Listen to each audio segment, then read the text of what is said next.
안녕하세요. 사랑과 은혜입니다. 저의 쾌유를 비는 많은 분의 댓글에 먼저 감사 인사를 드립니다. 여러분들의 걱정 덕분에 저는 점차 나아지고 있습니다. 이번 독감이 얼마나 지독한지 2주가 되었는데도 아직 다 아물지 못하고 있습니다. 오늘도 여전히 명쾌한 음성으로 낭독을 하지 못함을 널리 양해해 주시기 바랍니다. 오늘은 김삿갓 이야기를 계속 전해드립니다. 홍경래인 한때 비굴하게 항복한 선천방어사 김익순이 자신의 친할아버지인 것을 알고는 하늘을 바라볼 수 없다면서 큰 삿갓으로 얼굴을 가리고 집을 떠나 10년을 방황하던 김삿갓.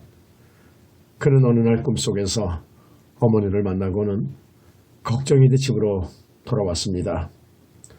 그곳에는 얼굴도 보지 못했던 둘째 아들이 자라고 있었고 김삿갓은 그 아들의 이름을 익균이라고 지어주고는 매일 그 아이와 함께 시를 지어 읽어주면서 꿈같은 시간을 보냈습니다. 그렇게 꿈결 같은 시간이 반년 이상 지나가자 김삿갓은 다시 마음속으로부터 방랑벽이 솟아오르는 것이었습니다. 그러자 김삿갓은 또다시 방랑의 길을 떠나는 것입니다. 마누라가 잠시 집을 비운 사이 편지 한 장 달랑 써놓고는 집을 떠나는 것입니다. 끝없는 방랑, 어쩌면 그것은 김삿갓의 운명이었던 것 같습니다. 자유로운 영혼 김삿갓에게는 부모도 아내도 그리고 자식마저도 결코 자신을 붙잡아줄 수 없는 그런 인연의 끈이었던 것입니다. 그리하여 다시 집을 떠나는 김삿갓, 그리고 그는 그제서야 영원의 안식을 누리는 것입니다. 이렇듯 다시금 집을 떠나는 김삿갓, 그 옆에는 또 어떤 일들이 일어나는 것일까요? 오늘의 이야기 계속 전해드립니다. 훈계, 훈장. 집을 나선 김삿갓은 길을 피하여 산으로 올라오기 시작하였다. 혹시라도 마누라의 눈에 띌까 두려웠기 때문이었다. 집에서 5리가량 떨어진 높은 산 꼭대기까지 올라와서야 비로소 안도의 숨을 내쉬며 머리를 들어 하늘을 올려다보았다. 가을 하늘은 높고 푸르다. 넓고 푸른 하늘가에 솜반대기같이 하얀 구름이 너댓점 둥둥 떠돌아가는 것이 말할 수 없이 아름다워 보였다. 김삿갓은 푸른 하늘과 하얀 구름의 대조적인 자연미를 한동안 거기 바라보고 있노라니까 문득 도문경의 시가 연상되었다. 산속에야 무엇이 있으리요. 산봉우리의 흰 구름만 믿을 뿐이다. 흰 구름을 혼자서만 즐기고 있을 뿐 그대에게 보내주지 못함이 안타깝구나. 흰 구름을 즐긴다는 것은 얼마나 풍요적인가. 김삿갓은 잠시나마 마누라와 자식에게 얽매여 살아오다가 이제야 인간적인 구속에서 벗어나 자연을 마음껏 즐기게 된 것이 무엇보다도 기뻤다. 도홍경은 친구인 태상은자에게 이상과 같은 시를 써서 보냈더니 태상은자는 그 시를 받아보고 즉석에서 다음과 같은 화답을 보내왔었다. 우연히 소나무 그늘에 와서 돌베개를 베고 잠이 들었다. 산속에는 역서가 없어 추위가 다 가도록 세월을 몰랐노라. 옛날 사람들은 사람과 더불어 살아가기를 즐기기보다도 산이나 구름이나 달이나 꽃과 같은 자연과 더불어 살아가기를 더 많이 즐겼다. 사람과 더불어 살아가는 데는 정신적인 부담이 따르게 마련이지만 자연과 더불어 살아가는 데는 아무런 부담이 없기 때문이었으리라. 그리하여 이태백도 산의 꽃이 나에게 웃음을 짓노나 술잔을 입술에 대는 그 좋은 때에 라고 읊지 않았던가. 자연을 사람처럼 여기며 자연과 더불어 살아가는 즐거움이란 시인만이 누릴 수 있는 특권이 아닌가 싶기도 하였다. 김삿갓이 가족을 버리고 또다시 방랑의 길에 오르게 된 것도 그와 같은 즐거움에 무궁한 매력을 느끼기 때문이 아니었던가. 하늘가에 떠돌아가는 구름을 오랫동안 즐기다가 문득 깨닫고 보니 어느덧 날이 저물어 서녁 하늘에 놀이 불고 오고 있었다. 이제부터 어디로 가야 할 것인가? 오라는 데는 없어도 가고 싶은 곳은 많았다. 조선 팔도를 골고루 구경하는 것이 평생 소원이건만 이미 구경한 곳은 겨우 강원도와 함경도의 일부뿐이 아니었던가. 방향을 남쪽으로 잡아가지고 전라도나 경상도나 충청도 방면으로 갈 것인가? 아니면 발길을 서북쪽으로 돌려서 서울을 거쳐 평안도와 황해도로 가볼 것인가? 오라는 사람은 아무데도 없건만 김삿갓은 어느 한 곳도 구경하고 싶지 않은 곳이 없었다. 모두가 구경하고 싶은 곳뿐이기에 오히려 방향을 정하기가 어려워 에라 모르겠다. 지팡이로 점을 쳐봐야지. 지팡이 꼬리가 가리키는 곳부터 가보기로 하자. 지팡이를 허공중에 높이 날려 올리니 하늘 공중에 둥실 떠올랐던 지팡이가 털썩 소리를 내며 풀밭에 떨어진다. 가까이 다가와 검사해보니 지팡이 꼬리는 서북쪽을 가리키고 있는 것이 아닌가. 서북쪽으로 먼저 가려는 점괘가 나왔으니 그렇다면 한양을 거쳐 평안도 구경부터 해야겠구나. 한평생 걸어야 할 나그네 길이기에 조금 더 서두를 필요는 없었다. 산길을 천천히 걸어 내려오라니까 숲속에 숨어있던 노루새끼들이 인기척에 놀랐는지 저쪽 언덕으로 무리를 지어 달아나고 있었다. 뛰지 말고 천천히들 가거라. 너희들은 해칠 내가 아니다. 왜들 겁을 내느냐. 김삿갓이 혼잣말로 중얼거리며 쉬엄쉬엄 걸어 내려오고 있노라니 길이 두 갈래로 갈린다. 마침 나무꾼이 있길래 길을 물어보았다. 한양에 가려면 어느 길로 가야 하오? 왼편 길은 단양으로 가는 길이고 반대편 길은 제천으로 가는 길이라오. 여기서 서울에 가려면 제천 원주를 거쳐가야 될 것이오. 날이 저물어 잠자리 신세를 좀 져야 하겠는데 혹시 이 부근에 그럴 만한 집이 없을까요? 저 고개를 넘어가면 서당이 있어. 그리 찾아가면 편히 쉬어갈 수 있을 것이오. 나무꾼이 일러주는 대로 고개를 넘어오니 산끝을 개이는 초가집에서 아이들의 글 읽는 소리가 요란스럽게 들려오고 있었다. 가까이 다가와 보니 과연 그 집이 서당이었다. 방문이 활짝 열려있는 서당에서는 조물애기 아이들이 핏대를 올려가면서 글을 읽고 있는데 선생은 어디를 갔는지 보이지 않았다. 김삿갓은 툇마룻가에 걸터 앉아 글 읽는 아이들을 들여다보며 말을 걸었다. 얘들아, 선생님 어디 가셨느냐? 아이들은 글 읽기를 일제히 멈추더니 저마다 의아스러운 시선으로 김삿갓의 행색을 물끄러미 바라본다. 선생님 어디 가셨느냐고 묻는데 왜들 대답을 안 하느냐? 그러자 접장인 듯 싶은 아이가 저희끼리 얼굴을 마주보며 얘들아, 저 사람 거지 아냐?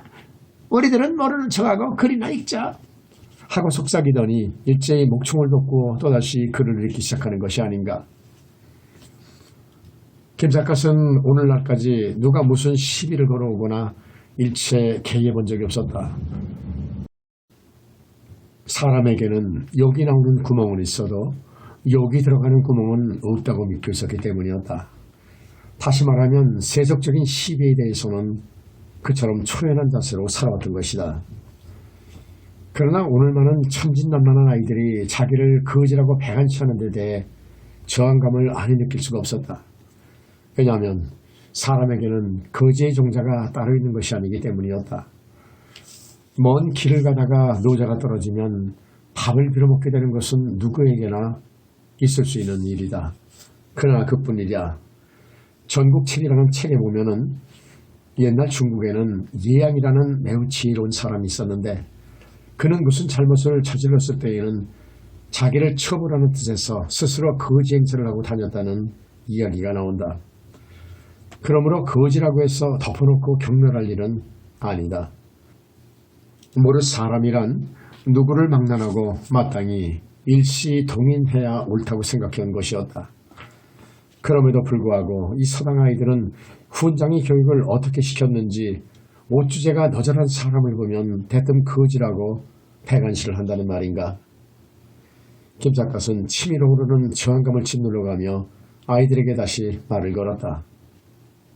얘들아, 선생님 어디 가셨냐고 묻고 있지 않느냐. 어른이 말을 물어보거든 고분고분 대답을 할 일이지 왜들 말이 없느냐.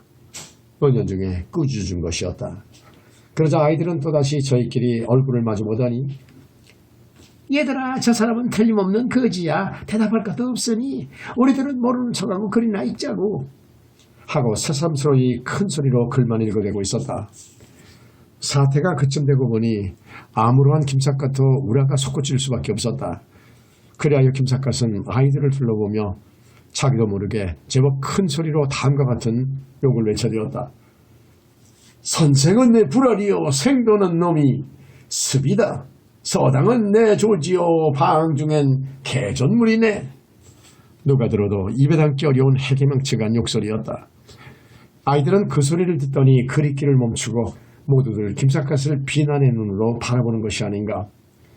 마침 그때 50세가량 되어 보이는 덥석부리 늙은이가 허련 서당 안으로 들어서다가 이놈들아, 읽으라는 글은 안 읽고 무슨 장난들을 하고 있느냐 하고 아이들에게 호통을 치는 것이었다. 말할 것도 없이 그 늙은이가 훈장인 모양이었다. 아이들은 크게 당황하여 훈장에게 다음과 같은 고자질을 하는 것이 아닌가.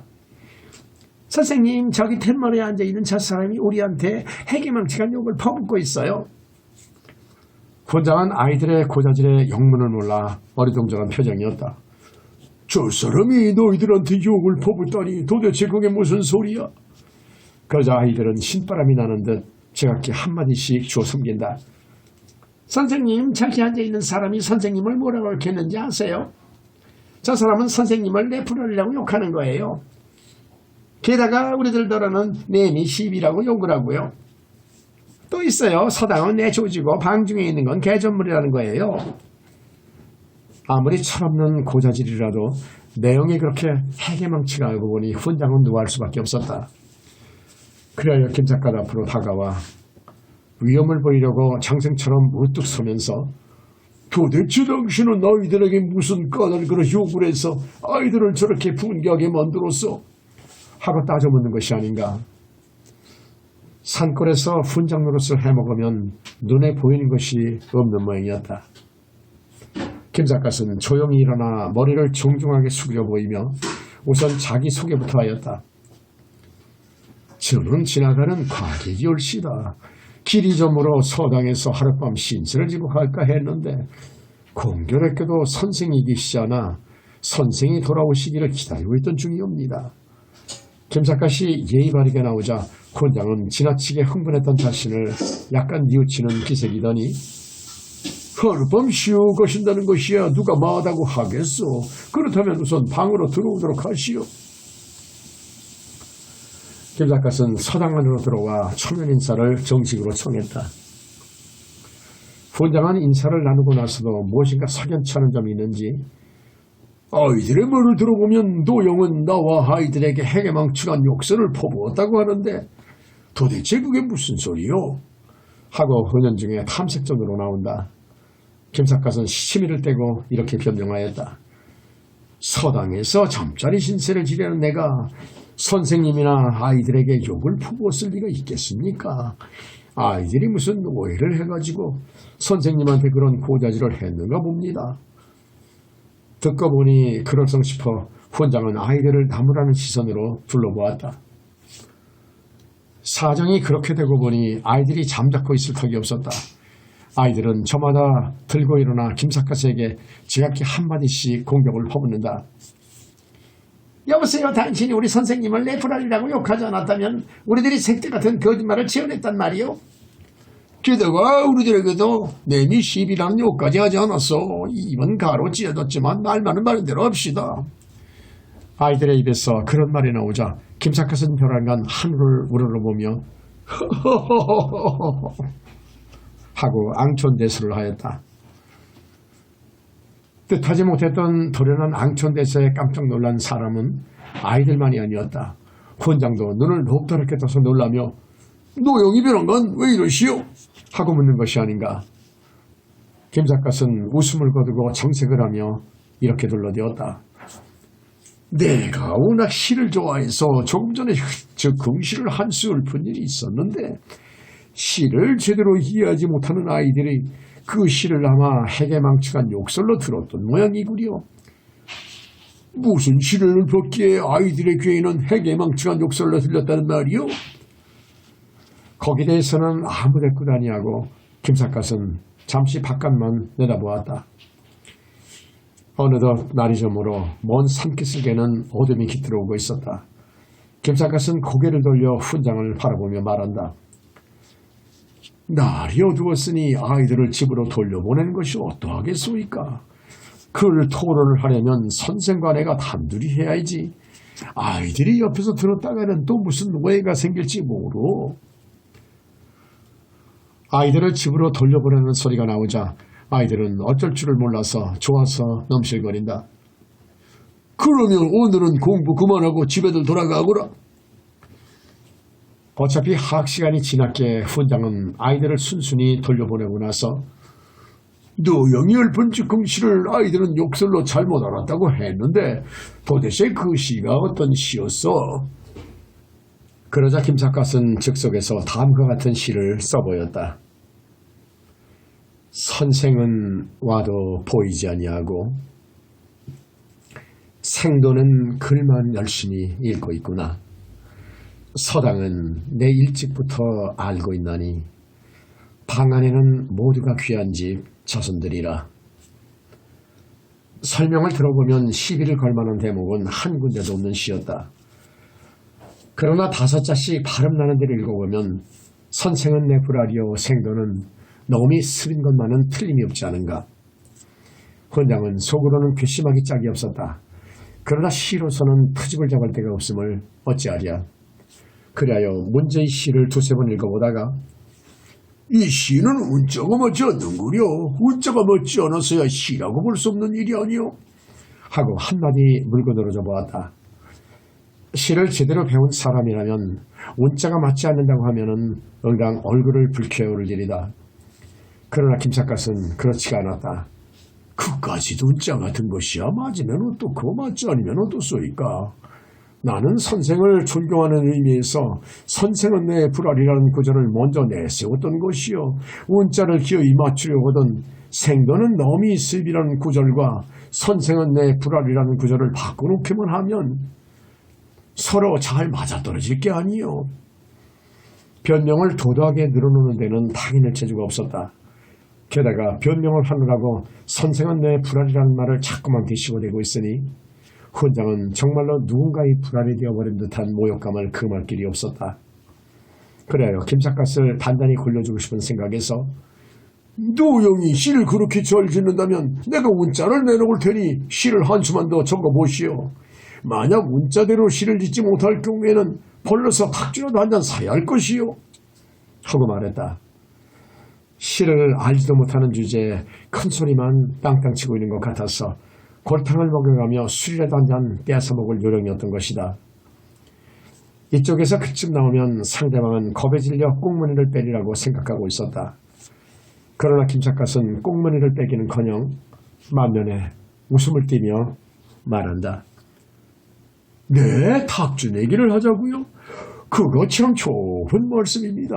그러면 내가 시를 지어 보일 테니 선생이 운자를 말씀해 주시오.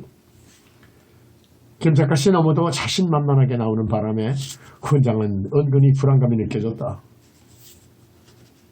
시라는 것은 반드시 운자가 맞아야 하는데 노형은 운자를 맞춰 지을 자신이 있다는 말이오. 길고 짧은 것은 대봐야 알 것 아니오이까. 선생은 어서 운자를 내놓으십시오. 그러면 내가 그 운자를 가지고 시를 짓겠소이다. 정말 자신 있으시오? 선생은 무슨 그런 신뢰의 말씀을 하시오. 선생이 탁주 내기를 하자고 이미 발설을 하셨으니 이제는 누가 이기고 누가 지든 간에 어차피 술은 먹게 되었소이다. 술소리만 들어도 목이 컬컬해오니 시를 빨리 짓게 어서 운자를 내시오. 김삿갓은 밥만 얻어먹을 게 아니라 술까지 공짜로 얻어먹고 싶었던 것이다. 일이 그렇게 되고 보니 훈장은 매우 난처하게 되었다. 그러나 이제 와서 탁주 내기를 취소할 수는 없는 형편이기에 훈장은 어려운 운자를 생각해내느라고 한동안 꿍꿍거리다가 문득 이렇게 말했다. 구리동자, 고몽자, 진해공자 그 석자를 가지고 시를 지어보시오. 모두가 시어로는 합당치 않은 괴팍스러운 글자이면은 말할 것도 없었다. 김삿갓은 훈장이 지시하는 운자가 동, 웅, 공 세 글자임을 알고 소리내어 웃었다. 선생은 어쩌면 그렇게도 구리고 곰상스러운 글자만 골라오셨소. 훈장은 그 소리를 듣고 김삿갓을 정색으로 나무란다. 여보시오, 글자에 구리고 곰상스러운 글자가 도대체 어디 있단 말이오? 있죠, 있고 말고요. 동은 구리 동자니까 구린내 나는 글자임이 틀림없고 웅은 고몽자니까 곰상스러운 글자임이 틀림없지 않소니까. 그럴 억지 이론이 어디 있단 말이오. 시를 지을 자신이 없거든 어서 술이나 사시오. 그 소리에 김삿갓은 손을 휘휘 내저었다. 나는 내기라면 저번 일이 없는 사람이에다. 술은 아무래도 선생이 사시게 될 것이오. 술을 누가 사시든 간에 시를 지어봐야 할 게 아니오. 그러면 선생이 불러주신 운자를 가지고 내가 시를 지어 보이겠소이다. 그리고 김삿갓은 다음과 같은 시를 종이에 휘갈겨 보았다. 그러나 훈장은 아무리 읽어보아도 시의 뜻을 이해할 수가 없는지 고개를 좌우로 기울이면서 말한다. 운자는 제대로 맞췄소이다. 그러나 내용이 어떤 뜻인지 도무지 알 수가 없으니 이런 시가 어디 있단 말이오. 김삿갓은 이 기회라 싶어 큰 소리로 치고 나왔다. 훈장 어른께서 이 정도의 시도 이해하지 못하면 어떠합니까? 아무리 훈장이라도 시가 아닌 것까지는 알 수 없는 일이 아니오. 네, 내 시가 아니라고요?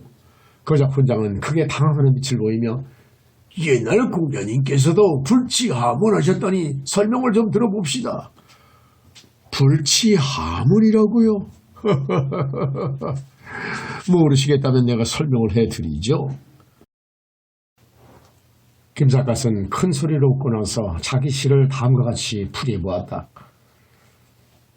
주인이 부르는 운자가 몹시 고리고 구리니 나는 시를 음으로 짓지 않고 색임으로 지으리라. 탁주 한 동이 빨리빨리 가져오소. 이번 내기는 자네가 지네. 훈장은 설명을 듣고 나더니 배를 움켜잡으며 웃는다. 이것은 패담이지 그런 시가 어디 있단 말이오. 이러나 저러나 이렇게 써놓고 자네라고 있고 지네 공자를 써놓고 지네라고 읽게 만든 것을 보면 재주는 보통 재주가 아니오. 승부는 이미 이 시로서 결말을 냈으니 어서 술이나 사시죠. 좋소. 노용 재주가 보통이 아니니 술은 내가 사리다. 훈장은 흔쾌하게 말하며 머스마이더로 술도가에 가서 술을 한 대박 달래오라고 이른다. 여기서 술상이 벌어지자 훈장은 김삿갓에게 술을 권하며 묻는다. 도대체 노용은 집이 어디며 지금 어디로 가는 길이요? 김삿갓은 웃으면서 대답한다.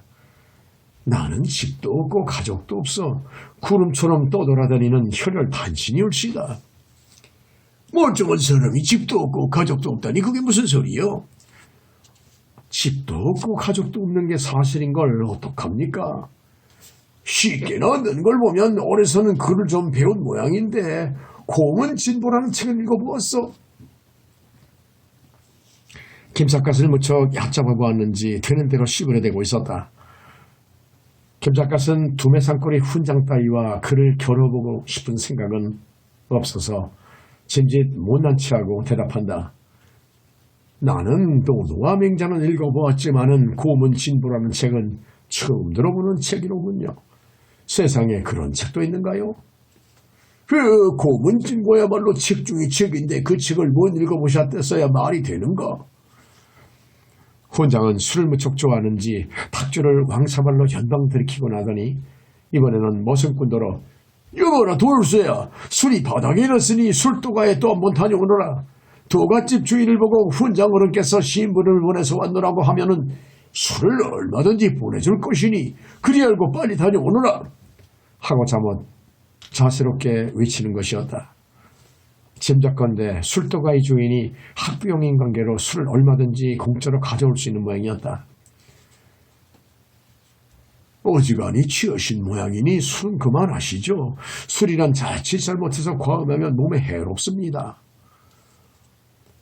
훈장이라는 자가 암만 해도 주사가 있을 것만 같아 김삿갓은 술을 못 마시게 하고 싶었다.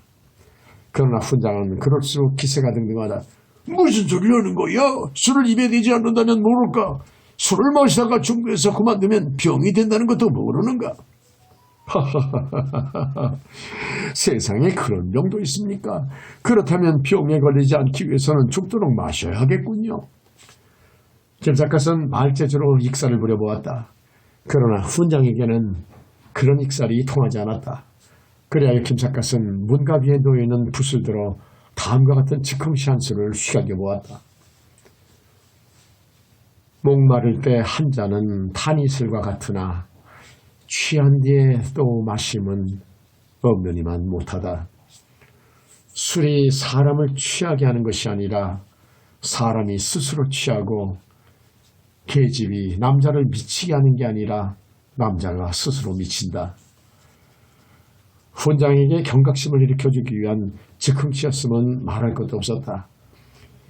취기가 몽롱해진 훈장은 김삿갓의 시를 한동안 물끄러미 들여다보다가 무엇인가 느껴지는 것이 있는지 주불 취인인자치요 색불 미인인자미 이 구절은 아직 기가 막히게 좋은 구절인데 나는 자네가 시를 그렇게도 잘 지을 줄은 정말 몰랐는걸 하고 혼잣말 비슷이 중얼거리고 있었다. 조금 전까지만 해도 노예라고 불러왔건만 이제는 서슴지 않고 자네라고 말을 놓아버리는 것이다.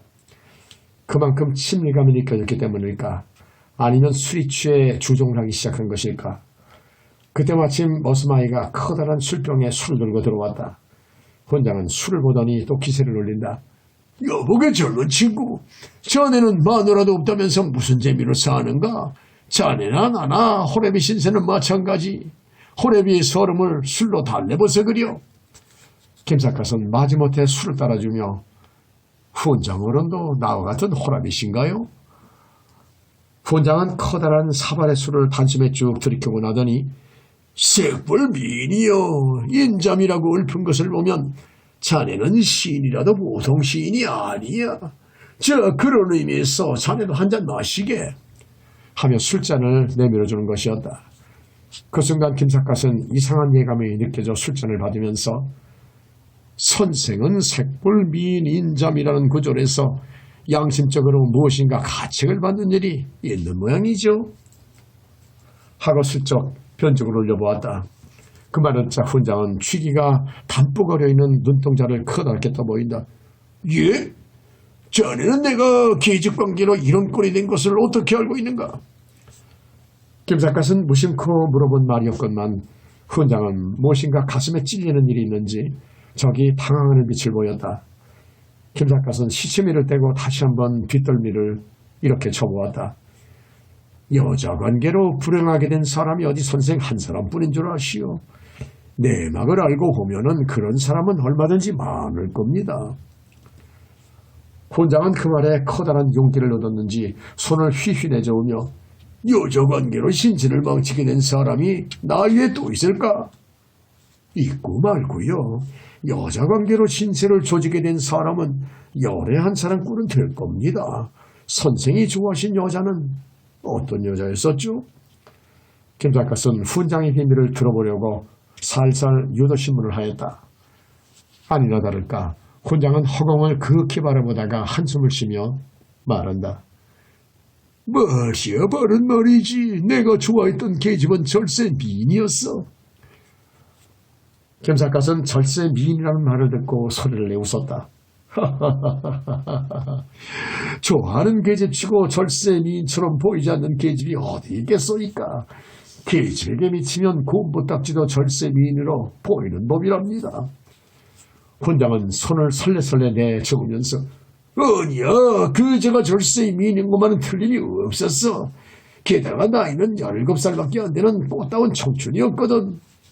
김 작가는 그 소리에 눈을 커다랗게 떠보였다. 예? 50이 다 된 영감님이 17살짜리 애송이 여자와 정분이 났다는 말씀이요. 이왕 정분이 났거든 숫제 마누라로 들여앉힐 일이지 뭐 때문에 헤어지셨어? 그럴 수가 있었다면 얼마나 좋았겠는가. 그러나 그 여자에게는 서방이 있었거든. 김 작가는 문제의 여성이 유부녀였다는 사실에 또 한 번 놀랐다. 아니 그럼 50이 다 된 양반이 남의 집 유부녀와 놀아났다는 말씀이요? 남녀관계란 자네가 말하던 그렇게 단순한 것이 아니야. 정이란 교환 것이어서 눈에 보이지도 않고 냄새도 색깔도 없지만 사람을 못살게 괴롭히는 것이 바로 정이라는 것을 알아야 하네.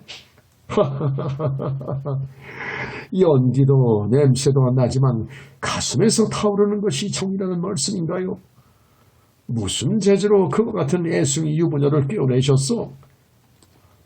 얘기를 하자면 기가 막히는 사연이라고. 권장은 땅이 꺼질 듯한 한숨을 쉬고 나더니 그 여자의 관계를 이렇게 말해주었다.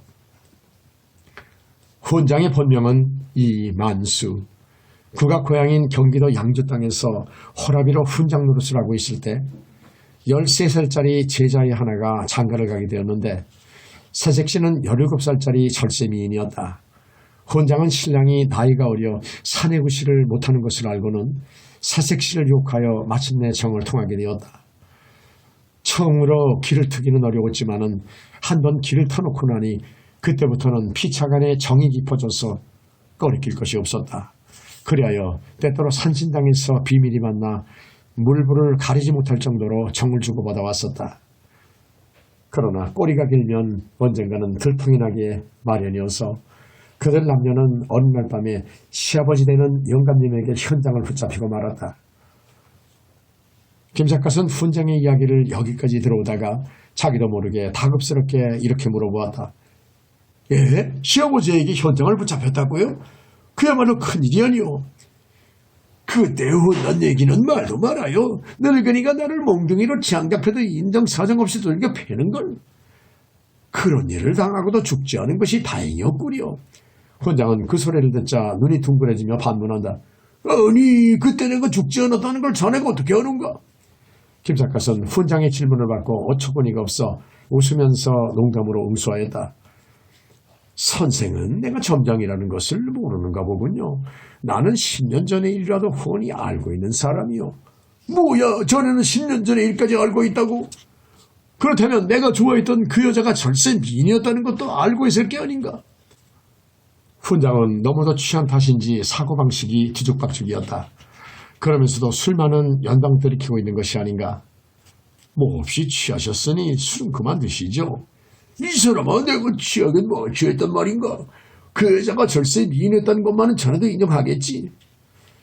그날 밤 죽지 않은 것만으로도 다행인데 아직도 그 여자가 그렇게까지 그리우시오? 이 사람아, 자네는 정이라는 것을 모르는 사람이야. 정이라는 것을 알고 나면 일생을 두고 잊지 못할 것이 정이란 말이야.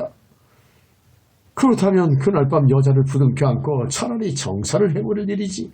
왜 살아남아서 만나지도 못할 여자를 아직도 연연해 하시오.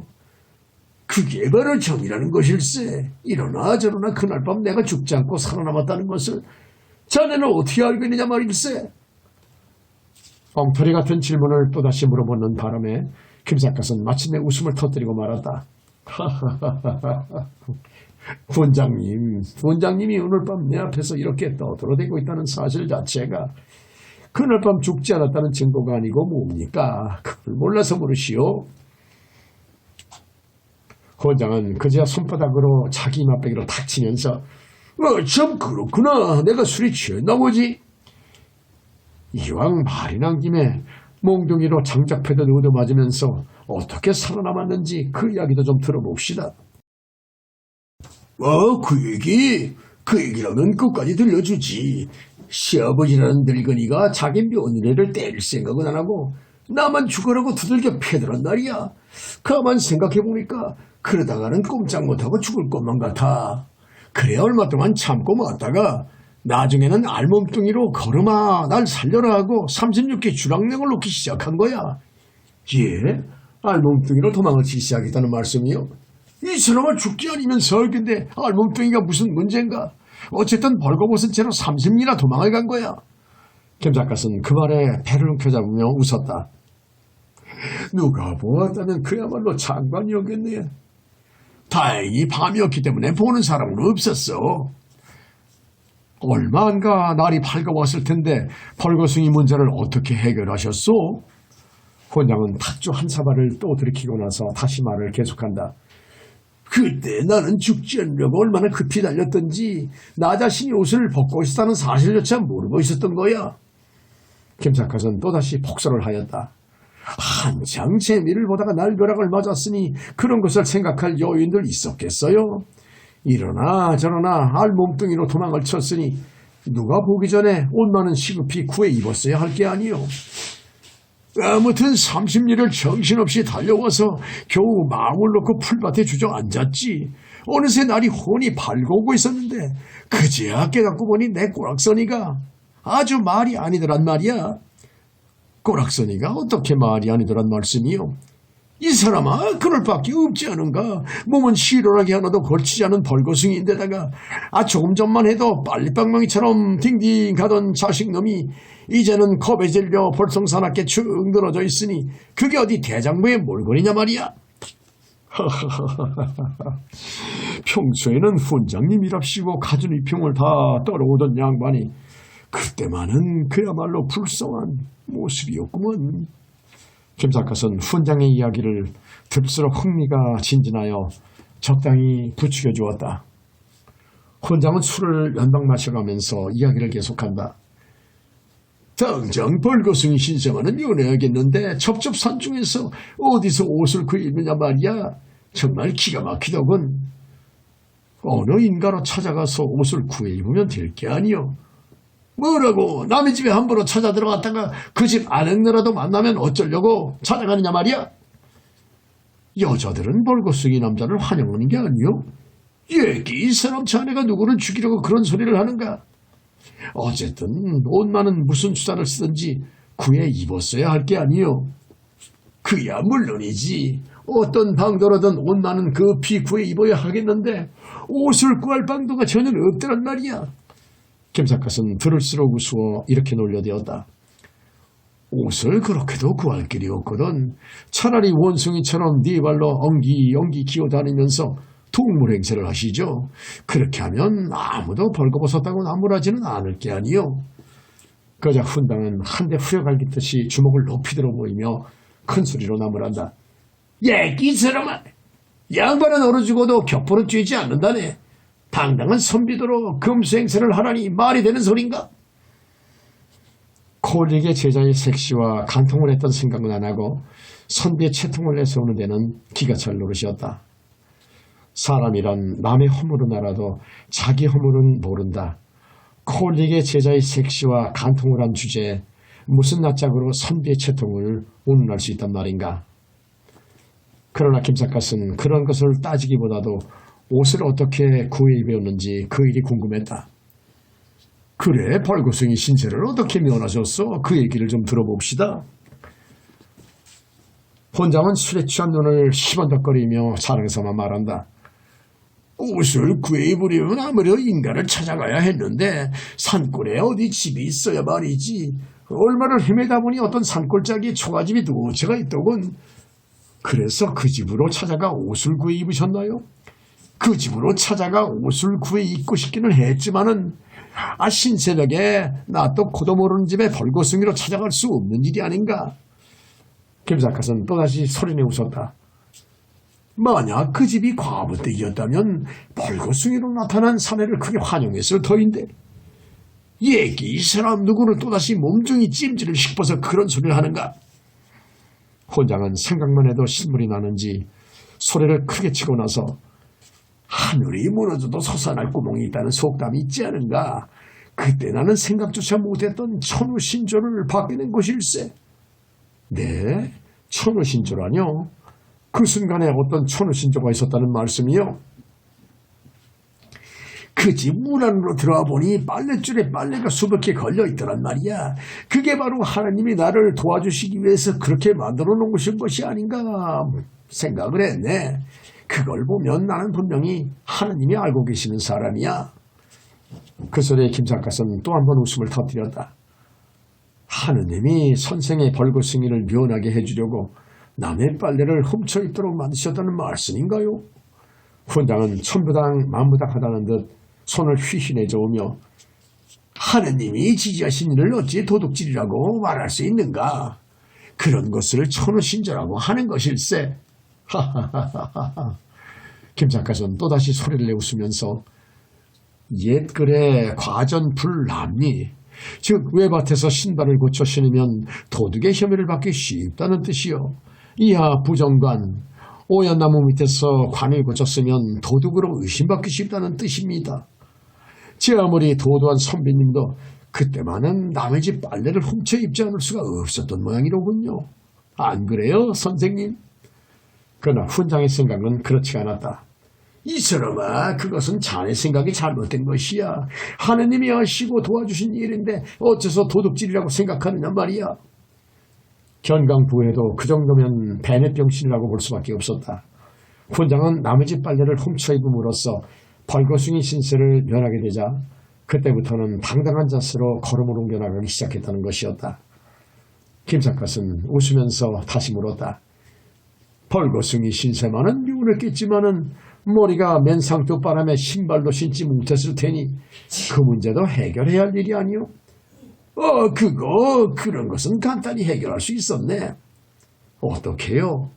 거기에 대해서 훈장은 다음과 같이 말해주었다. 훈장은 의관과 신발을 갖춰 입기 위해서 어느 마을 부잣집 영감님 댁을 찾아가서 나는 서울서 참봉교수를 지낸 사람으로 강원도에 있는 친척을 찾아오다가 산중에서 강도를 만나 의관과 노자를 고스란히 빼앗겼으니 나를 좀 도와주십시오 하고 호소를 했다는 것이었다. 그랬더니 부자 영감님은 훈장을 크게 동정하면서 의관과 신발을 새 것으로 한 벌 갖춰줄 뿐만 아니라 노자까지 얼마간 베풀어 주더라는 것이었다. 사람이란 그런 경우에 머리를 써야 하는 법이네.